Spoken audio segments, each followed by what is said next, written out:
How badly do you have to mess up in West Virginia where over 50,000 people signed a petition to bring back hanging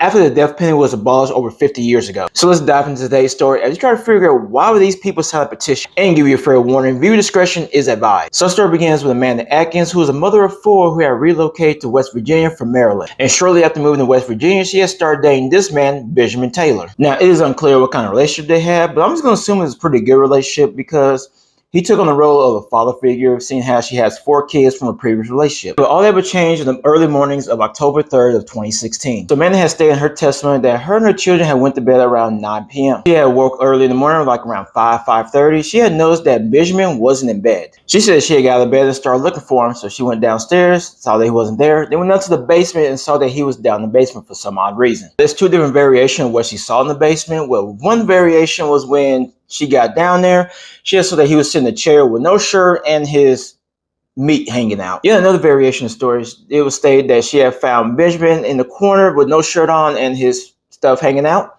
but he was doing something that she wasn't sure what he was doing. And when asked what he was doing in the corner, he said, "Oh, I was drying her off." And she's looking at him like, "I don't get what you're talking about." And as she got closer, she had found her 9-month-old daughter on the ground gurgling. And on top of that, the child was in her birthday suit. Doing what any old mother would do, she would go ahead and grab her baby up, run upstairs, and call 911. The phone call dispatcher would say that she was frantic, saying that her child was cold to the touch, was gurgling, and she had bruises all over her, and was leaking Kool-Aid all over the place. The dispatcher also said that they heard Amanda yelling at Benjamin, asking him what did he do, with Benjamin saying that he doesn't know, he blacked out. Both police and EMTs would arrive at the residence, in which the EMTs would take the child over to Charleston Hospital. And the police would stay behind and start questioning Benjamin. So at questioning Benjamin, one of the officers had noticed that Benjamin was trying to wipe himself off his manhood area. The evidence that was on Benjamin belonged to the 9-month-old. And when they asked for the shirt, they had found that the baby's Kool-Aid was all over his stomach. When asked how he got the baby's Kool-Aid on him, he would state that he had picked the child up and trying to help him. At this point, police wasn't buying this whole idea of that he was trying to help the child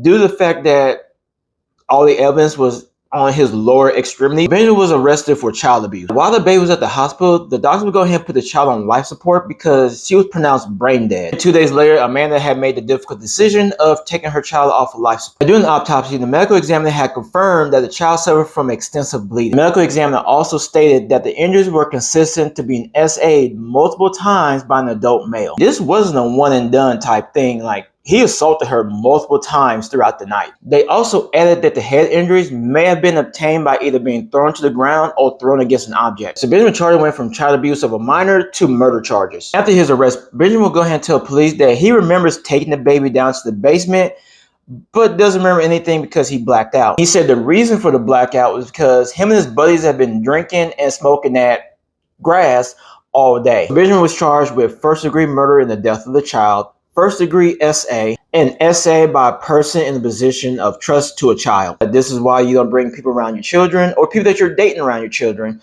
But the thing is, this is not something you can prepare for. People like Benjamin play what's called the long game. To protect yourself and your children in these situations, it's always best to not introduce the guy around your children too early. Especially those that are on dating sites, it's always best not to post your children's pictures on there. Another thing you can do to actually protect yourself is to watch how they interact with your children.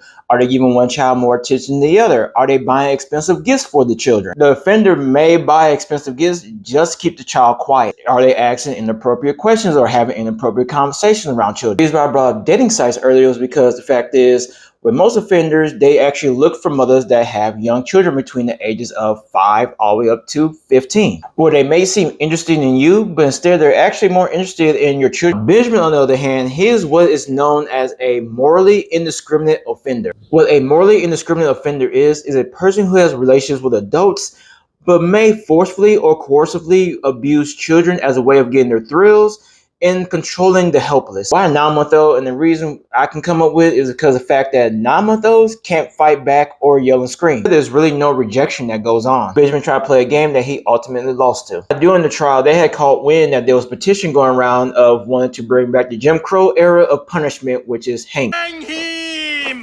The petition was ultimately denied once he reached Washington because they did not want to bring that type of punishment back. During his trial, despite all the evidence and testimonies of different people, His attorney tried to claim that the police had jumped to the conclusion. The jury go ahead and find him guilty with no mercy. Now, what that means by no mercy is that he'll be sentenced to life in prison without parole. Life?